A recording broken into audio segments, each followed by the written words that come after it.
یہ پوچھتے ہیں حضرت علی رضی اللہ تعالیٰ عنہ کو ولیوں کا امام کہتے ہیں اور کہتے ہیں کہ ولایت کی ابتدا ان سے ہوئی، ولایت کی کیا حقیقت ہے؟ میرے بھائی آپ تھوڑا سا سوال میں مسٹیک کر رہے ہیں، ولایت کی ابتدا کی بات نہیں ہے۔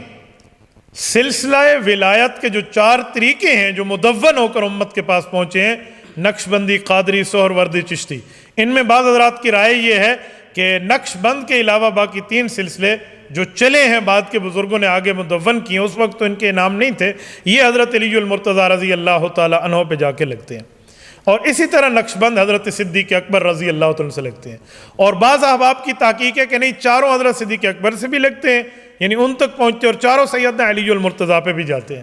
آپ حضرت علی المرتضیٰ کو ولی اللہ کہتے ہیں، میرا عقیدہ ہے علی سردار ولی اللہ ہے۔ یار ولی اللہ کیا چیز ہوتی ہے؟ علی المرتضیٰ رضی اللہ تعالیٰ عنہ رسول اقدس صلی اللہ علیہ وسلم کے صحابی، حضور کے داماد، چوتھی بیٹی کے خاوند، رسول اللہ کے خلیفہ چہارم، اور رسول اللہ صلی اللہ علیہ وسلم کے چچا زاد کاتب الوحی خلفائے راشدین کے آخری خلیفہ ہیں۔ تو علی تو سردار ولی اللہ ہے، اس سے ولایتیں پھوٹتی ہیں، ان کی ولایت میں کوئی شک نہیں ہے۔